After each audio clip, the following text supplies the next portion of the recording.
Chapter 21. Opfer Müssen, Gebracht, Werden. Congratulations on your decision to purchase another fine G. Frey & Daughter product.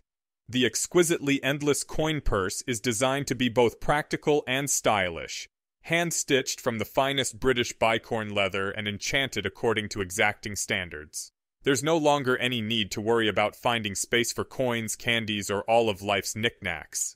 Give little Johnny a knut for being a good boy, and enjoy the peace of mind that comes from always being prepared. Caution: do not place your exquisitely endless coin purse within a second. Exquisitely endless coin purse, a G. Frey & Daughter, extravagantly extended luxury handbag, a G. Frey & Daughter, exceptionally eternal parchment case, or within any other item enchanted with the undetectable extension charm. The exquisitely endless coin purse is not designed to absorb dimensional resonance, and carrying capacity of the exquisitely endless coin purse will be significantly reduced. This may cause damage to your exquisitely endless coin purse. In the event that your exquisitely endless coin purse is full at the time, it may suffer explosive failure. G. Frey & Daughter regrets to inform you that it cannot be held responsible in the event you abuse your fine G. Frey & Daughter product in such a manner. Excerpted from the instructional pamphlet included with every G. Frey & Daughter exquisitely endless coin purse. 14 galleons new. That is to say, of what possible use can an agent of the Tower be to me? Asked Lord Draco Malfoy of the noble and most ancient house of Malfoy, infamous enemy of the Ascendant government, thorn in the side of the mighty Harry Potter, and increasingly powerful rhetorical force behind the Treaty of Independence. As he stared at the teenage boy in front of him, his eyes were narrow and his lips tight with contempt. His ice-blonde hair was almost perfectly styled, but for two stray bits of hair that artfully dipped across his forehead, as though bowing. He held a silver-topped cane lightly, almost carelessly, in his hands. His mother, the Lady Narcissa, stood at his side, herself a figure of almost as much fame since she suddenly and inexplicably reappeared in British society after more than a decade-long absence, during which she was said to be dead, murdered by former headmaster Dumbledore. She smiled pleasantly. Lawrence understood, very suddenly and with absolute completeness, just how stupid he and Annabeth had been to get involved with any of this. To try to frame Sammy Maraveni Bowles, fool the Tower, and solve a mystery that was clearly way out of their league. To do anything other than report straight to the headmistress about everything. He tried to answer Draco's question, but somehow his mouth and throat had gone deadly dry. Just inhaling to speak tickled the back of his throat, and he shuddered with a cough for a moment, choking it back into a strangle since he was afraid to even cough in front of the Lord and Lady Malfoy. The pair did nothing but watch calmly, which was somehow even more terrifying. Mr. Erasmus, the red-haired former Tower researcher, seemed uninterested. He sipped his wine and stared off into space. Lawrence struggled to swallow, and then forced himself to continue. I brought information. Things that they've found out in the Tower. He glanced over at Mr. Erasmus, the man who'd been introduced to him as a former Tower researcher, but Mr. Erasmus appeared more interested in the dram of whiskey that he was swirling around in a stemless glass goblet. My dear Lawrence, said Narcissa, smiling. The cause of freedom has supporters everywhere. I cannot imagine you know anything that we do not. You are a fourth year, I believe, said Draco. He didn't look at Lawrence, instead looking idly at the silver head on the cane in his hands. Tell me about the astonishing coincidence or whimsical connection that brought you this information. Well, sir, a few days ago one of my classmates, Sammy, was hurt. He fell, and I got a safety stick to help him, to get him to the Tower, sir. But my friend Annabeth was right there and she helped me, so we all three went. Lawrence spoke smoothly now, feeling a little better. This had been rehearsed. This sounds rehearsed, said the Lady Narcissa. Lawrence felt his flesh prickle. Yes, madame. I practiced in front of a mirror before I went to Wizhard Books to try to get in touch with the Honorable, said Lawrence. Even though he'd been prepared for that observation, thanks to the Tower, who had anticipated it, sweat trickled down the small of his back. But Annabeth has been angry at the Tower, I think, sir. Well, I know she has. We don't read your newsletter since it doesn't seem smart to have it delivered to Hogwarts, but we still hear things. About how all the rejuvenated people seem too perfect-looking, like dolls, and how they act differently afterwards. Like new people. Like they've been replaced. Annabeth's her grandmother, sir. She was just like that. Annabeth was happy about the rejuvenation at first, but now she feels like she's lost her grandmother, like it was unnatural. Your friend would have preferred her grandmother died, you're saying? Draco seemed doubtful and amused, a slight smile playing on the edges of his lips. No, sir, but they could have just fixed her without changing her, said Lawrence. He continued his story. And so, anyway, Annabeth tried to mess things up a little bit when she went along with us. She had a whole bunch of doxies she'd transfigured down into a rock or something, And when she went along with you and your injured classmate, they returned to their native form and ran amok, said Narcissa, who shook her head, smiling but rueful at the foolishness of children. More like a prank than anything serious, it seems to me. But I have had word of this. It happened. Well, sir, I had this with me. When I was in there and they were questioning her, they had me sit and wait. They put me at a huge table they have there and told me to be quiet. And the auror looked away for a minute. And I had this, said Lawrence. He reached very, very slowly and carefully into his pocket, making it clear he wasn't going for a wand. Neither of the three adults seemed even slightly concerned, but they did seem interested when he pulled a golden sphere from his pocket. a time turner. And since Harry uses his own every day, they don't ward the tower against them, said Draco. It wasn't a new realization. He said it as if it were known information. So I went back an hour, and there was no one there in the past. I wanted to go look around, but there were just people everywhere. They're doing so much stuff there. I ended up being stuck in that room pretty much. The only place I could go was a little quiet room filled with doors, and even there I didn't want to stay for more than a minute. I just grabbed some parchments from a desk there and ran and hid back under the big table.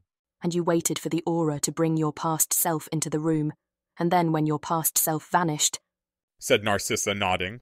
I pretended as though I was picking up a piece of parchment from the floor. He yelled at me, but he seemed nice enough for an auror and didn't stun me. Finished Lawrence. So, well, here, this is everything I got. He reached back into his robes and pulled out a thick wad of parchments. They had a crease across their surface, from where they'd been folded in two earlier. He offered them to Lord Malfoy. Draco didn't take them, and neither did his mother. They both glanced at each other for a moment, as though in silent consultation, before the Lord Malfoy finally said, I'm not sure they would mean much to me if I can be appropriately humble about my own limits. Edgar? He was smooth in tone and neutral in affect. Mr. Erasmus cleared his throat juicily, rising to his feet. He found a spot for his glass, and approached, rubbing his hands together. They were small and mottled with uneven red and white. Certainly, certainly. He took the documents from Lawrence, and held one corner pinched with one hand, paging through them with the other. Some of Vernon Wells's work here. Advancement Agency making great strides, it seems. It'll need some study, but they were already talking about this Muggle testing equipment when I left, and this is a Sanger sequence. They're looking for genetic marks in Vila blood.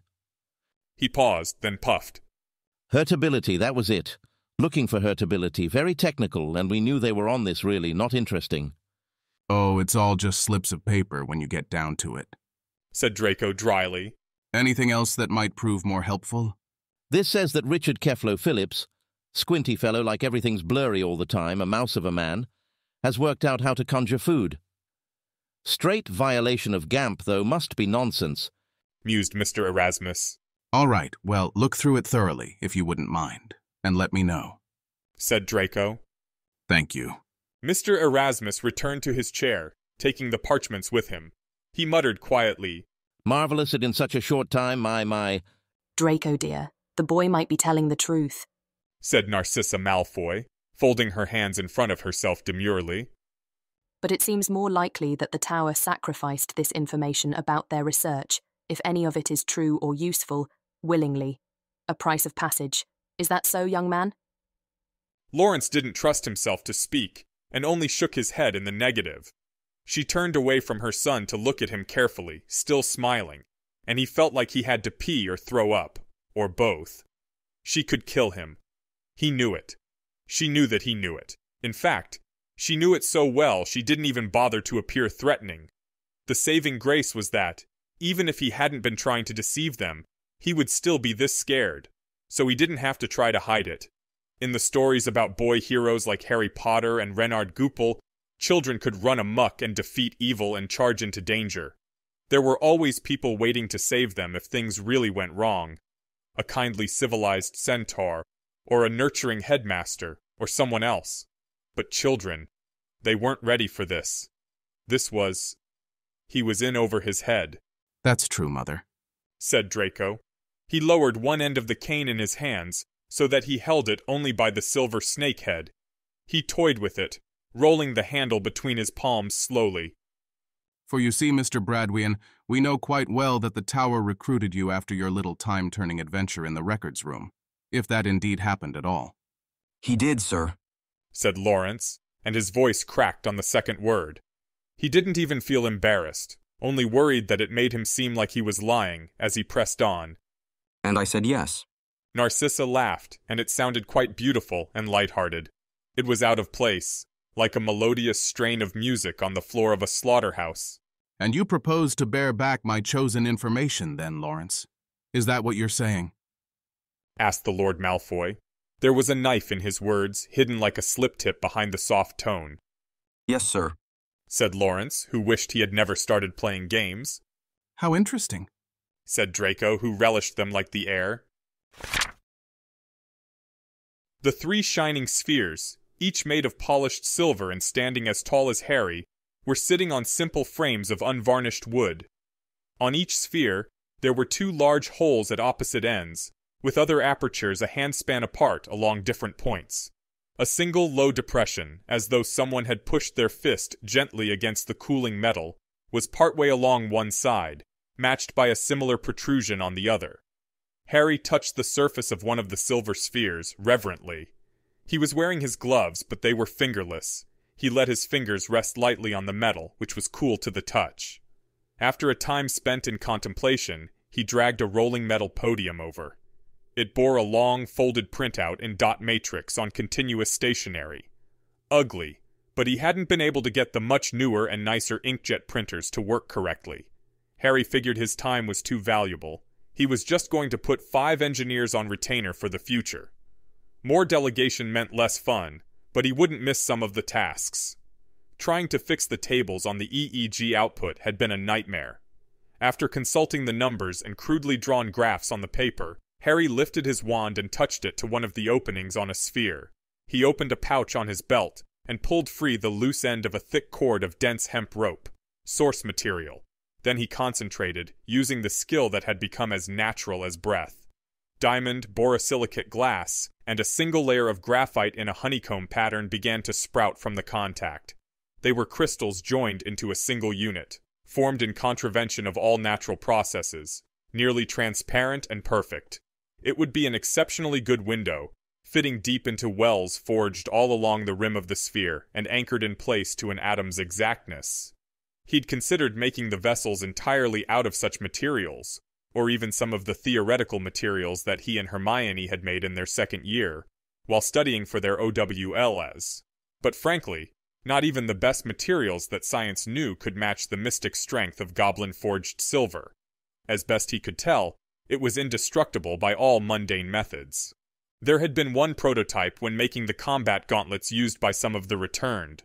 Podrad the Artificer had turned out a lobster-looking medieval doodad, in the formal and useless style of ages past. It would have worked wonderfully for blocking Muggle crossbow bolts in the days when wizards ruled their unmagical kin by force. But it lacked the vital spots for the chargers. It was a good subject for testing, though. Shear stress, compression, penetration by CO2 laser, and even a good solid blast of neutrons. That last one had been entrusted to Luna and Cedric and a hand-picked team, and kept quiet, but the results had been marvelous. The goblin-forged silver had only become more dense, without becoming radioactive. There was probably an outer limit to its mundane durability, but Harry hadn't yet discovered it. The humble sickle was one of the most amazing things the magical world had ever produced. Wizards, in their bigotry and stupidity, had spent years oppressing goblins, never knowing that staggering power was jingling in their pockets. Harry could only hope that the rapid restoration of their rights in recent years had been done with enough celerity and forthrightness that it repaired some of the damage. Goblins had long memories. Done. Harry stepped back to admire his work, and then stepped forward again to make sure he'd really done it. He tapped on the glass, nearly transparent and extraordinarily durable. Even before enchantment. Once enchanted, it should be impervious. Testing first, though. Harry reached over to the dome-shaped depression in the surface of the sphere and pushed his hand inside of it. He stepped back to observe as a brown band of color emerged from the slight bulge on the other side of the sphere, expanding away from the center of the bulge.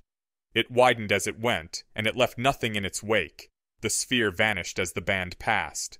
It looked as though the vessel were evaporating, although, when Harry stepped to the side, he could see that the vanishing flat side of the sphere was now the same brown as the enveloping band. The flat cross-section of the vessel grew larger and larger until it passed the widest part of the sphere, and then it shrank down rapidly. In a moment, the entire sphere had vanished in the wake of the brownish band, and the flat brown end had revealed itself to be the smooth brown outer surface of a brown leather coin purse, which had swallowed almost the whole sphere. As the last of the sphere was placed inside of the purse, it dropped to the ground, as though, only just then, it realized that gravity applied. A childhood dream come true? Asked Hermione. Harry turned to see her leaning against the doorway, smiling fondly at him. Bouncy brown curls framed her face. This is going into space, Harry said as he leaned down and picked up the pouch. It was about the shape and weight of a grapefruit. I am holding the future in my hand, he marveled. Ron Weasley's future specifically, she said, approaching him. One hand was at her neck, toying with her green and gold necklace. So I hope the testing has been rigorous. I wish I could have helped with that, but there's been a lot to do. He'll be fine, and you've contributed more than anyone to this. Well, to everything we've done. Harry put the pouch in the center of the wooden frame and gestured at it with his two hands, fingers tented together and thrusting out, as though beginning the breaststroke. Obedient to the BSL command, the pouch began disgorging the vessel, which steadily swelled from a silver bowl back into the full sphere.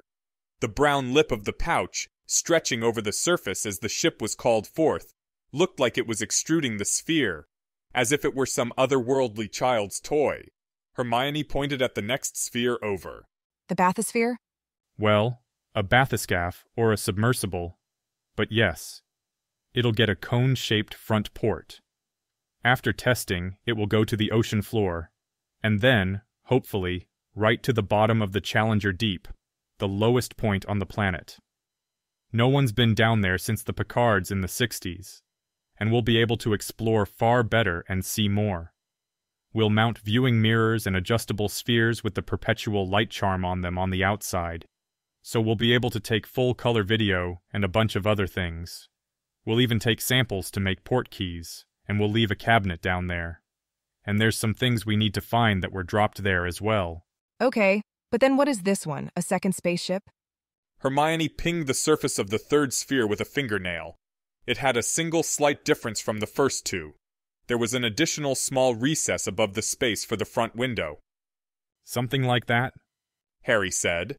He lifted a hand and thumped the surface of the first sphere, hard. It had fully reappeared, and the extendable pouch had been swallowed back up in its own turn within the silver lump on the rear of the ship. The window he'd made seemed to be unaffected. He set his gloved palm on it for a moment. Say, can you scratch these at all? How do you do on goblin-forged silver? My nails are a 9 or so on Moe's. I could probably scratch the window, but goblin silver. Hermione put her thumbnail against the sphere and dragged it across. There was no effect. That's why I have that little knife, so I can trim my nails. Harry gathered up a handful of printouts and some other parchments, covered in crabbed notes and designs. Walk with me? They exited the room into the larger hall that held the rest of material methods, scooting carefully along the wall at one point to avoid a cauldron that was sitting on an extremely hot fire, the magical flames radiating waves of heat. They nodded and smiled to the goblins and wizards that were busily working in the room. Urg the Returned stopped what he was doing, and kneeling mother of pearl to the inside of a charger cartridge, and called out a greeting. The sharp-toothed goblin had been there for a couple of days, sorting out some of the finer points on the chargers. Going well, Urg? Asked Hermione. Harry didn't think she knew it, but she always spoke to her Returned in an especially gentle voice. not as though they were fragile, but as though they just held some special warmth that she was reflecting back at them, a gentle moon to the bright sun of their devotion to her. Yes, Erg said, dusting fragments of shiny iridescence from his fingertips. Hezekiah from the extension establishment spent some time here yesterday and showed us how to stabilize the extended pocket space within each charger. They'll be able to hold much more of whatever we put into them. He had a strong Acklish accent, guttural hoarseness on the velar consonants. Hermione picked up the charger he'd been working on and examined it curiously. What's this for? Air, foam, water, tear gas, grease? Potions, said Erg.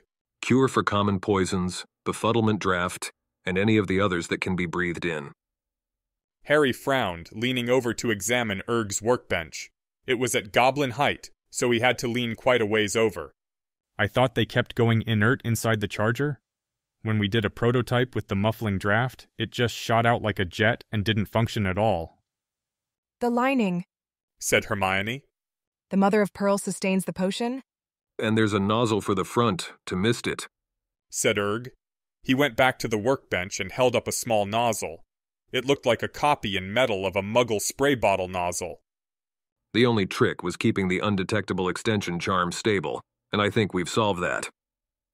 This is wonderful, Erg, Hermione said. The goblin drew himself up very tall and nodded, the tips of his long ears bobbing with the motion. Thank you, he said. We'll let you get back to it, said Harry. but I wonder if you might take a moment, someday next week, to speak to the science program students about this. Not specifics, but just the way you approach the problem. Erg shrugged. Yes, if you'd like. It's just as the old proverb says, he said, and accompanied it with a fluent line of gobbledygook. He paused, then translated for the humans. Make it and break it and make it until it stays made. I might need to have that engraved on the wall, said Harry as he and Hermione began walking again. Thanks. Erg nodded again and sat back down to his work. The tower and the goddess proceeded out of material methods and down the corridor. We need to change tactics when it comes to Malfoy, said Harry, as they walked side by side down the featureless corridors. They passed the quiet records room, the noisy conjuration conjunction, and the humid vision verge. Yes, I know about your tactics so far, Harry, and why you need to change them. It wasn't hard to guess, said Hermione quietly, a little coldly. Harry heard her but was distracted for a moment. He ducked back the way they came and called into the vision verge, where the two researchers of that department were concocting a clear, viscous substance, turning it over in thick folds with a large metal spoon. Hey, it doesn't matter if that mercury is enchanted. The vapors are still toxic. First degree of caution, please. The chagrined researchers, who'd started in surprise at the sudden interruption and command, set the large metal spoon down and got out their wands to begin putting up the precautions. Harry nodded severely. When he returned to her side, he said, Yes, it's been necessary for a long time. You came to me after the bombing in Diagon Alley with Tonks, and you both were right then. I've been waiting because, well, the time wasn't right. As they entered the meeting room, Hermione closed the door behind them and glanced around. They were alone. No, she said, leaning against the door. I know. I know you haven't been trying to stop Draco and Narcissa. Harry controlled his reaction. He'd been expecting this. He limited himself to nodding thoughtfully as he walked over to the big table. She crossed her arms and went on. I even understand the reasons behind it. But what I don't understand is why you wouldn't tell me. Why you'd keep it a secret. He sighed. I knew this was coming. Another reason to step up more obvious aggressive action. It's becoming apparent that we're not really taking on the honorable. We move hard to advance our own interests, but barely do anything to restrain the Malfoys. I wanted to control the game. I wanted one game, as much as could manage, Harry said. World politics was too balkanized, with too many separate sets of interests. The states, and most of the rest of the Americas, are all about advancing their own power and pushing back against the British imperialism that they think has been dominating the world since Merlin. I mean, not that they're wrong, but... He shrugged. Europe is a muddle of old feuds, like Cappadocia and Cyprus. The Sawad and Africa splinter into different factions on a regular basis, and the 10,000 are, well, I don't actually understand what's going on between the 12 of them. Harry James Potter Evans Veras, said Hermione sharply. if you dare to try to explain the basics of game theory to me, I am going to be rather cross with you. I can see why you did it. You wanted to create a conflict game where there are only two sides, and as close to zero-sum as you could get. I'm going to leave aside the arrogance of trying to manipulate world politics on this scale. I mean, honestly, the Cold War version of this left the world with thousands of nuclear bombs. And just say that you should have told me. Harry faced away from her for a long moment, staring at the glossy wood of the table. He leaned on it and thought about what to say. It's not that I don't trust you. I trust you implicitly, he said, still gazing at his own reflection in the table's surface. You're intuitively good. I have to think through utility functions and weigh the benefits, but you carry goodness around like pennies in your pocket. Not that intuition is the best way to get correct utilitarian results, but I have to admit, your record on moral decisions is a lot better than mine. Results matter. So it's not that. It's not trust. He paused. But you and Draco were close. He heard Hermione about to speak behind him as she drew in a breath. That's not what I mean, he said hastily, turning around. Her eyes were bright and fixed on him, as if she could pin him to the floor and wrest out his secrets with the intensity of her scrutiny. But you spent a lot of time together after our first year. I know he really helped you when you couldn't get when you had trouble with the Patronus. Her gaze stayed steady. And you're so open and clear to everyone.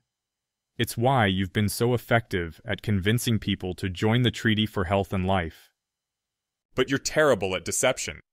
You never had to learn it. You have always won by sheer dint of cleverness and hard work. You've gotten a little better at dissembling and lying as you've become more of a politician, but carrying on a charade where we were working our hardest to crush the honorable threat. I couldn't risk it. People like Reg Higg would see through you after a single conversation. But none of that was the right thing to say. You can't convince someone out of their feelings like that. It ended up sounding like you were saying that their feelings were wrong or illegitimate. Even if you succeeded in reasoning someone out of all of their objections, you didn't make them feel better or repair the breach. He'd learned all too well that emotions could overwhelm everything else, in the moment. Once you get past that and get on with it, you can get back to being rational and... No, Hermione said firmly, as though she knew exactly what he was thinking. I am not a delicate flower, and I am not an irrational woman overcome by my past and my emotions, and I am not standing on a bloody pedestal while you take the hard decisions on yourself. I'm not. She paused, seeming to think of something else for a moment, then added, I'm not a bloody pawn in your game. She walked towards him until she was only a pace away, her jaw rigid with anger. Harry became aware that he'd leaned back against the table away from her, without being conscious of it. But after Granville, you're out there all the time, open to attack and facing the public and... he said, starting and restarting his explanations. Hermione reached to the table next to him, took hold with a few fingers, and casually twisted. The beveled edge of the wood, fully an inch thick, snapped off with a loud cracking noise. She shifted the thick chunk to her palm and ground it to splinters with a few motions of her hand. Broken pieces of the destroyed fragment of table pattered to the floor like rain. And I'm too fragile? She opened her hand, releasing a scattering of dust.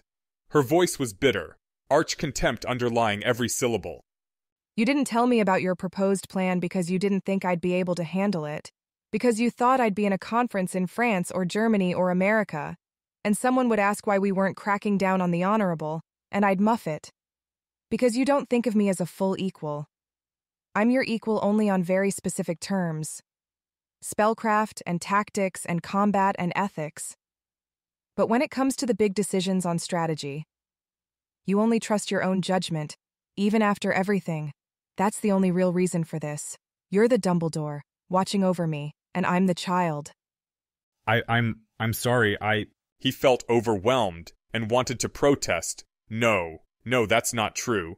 were full partners, but he was too well trained in the art of avoiding avoidance, and so he was already critically assessing his own thought processes and wondering if she was right about all of that, and he had the sickening suspicion that she was. If someone is your full partner, you don't use a grand strategy that leaves them in the dark. That's what you do with subordinates, which was how he'd been treating her, in this anyway. I'm going to stop Draco from dragging any more people into his nasty little treaty of let people die. Don't worry about that, Hermione said as she jabbed a finger into his chest. She was being gentle, he knew, since it didn't hurt him. Even as she felt betrayed, she was gentle with him. He felt like an unbelievable jackass. She stalked out of the room, pausing only to say one last thing. Voldemort didn't think he had any equals either. Note: I am aware that graphene wasn't yet produced in a real way until years after 1999, but it was observed and studied for many decades before that, and scientists began trying to synthesize it in the 70s. What do you want from me? You who walk towards me over the long floor, your arms outstretched, your heart luminous through the ribs, around your head a crown of shining blood. This is your castle, this is your metal door, these are your stairs, your dot bones. You twist all possible dimensions into your own. Margaret Atwood.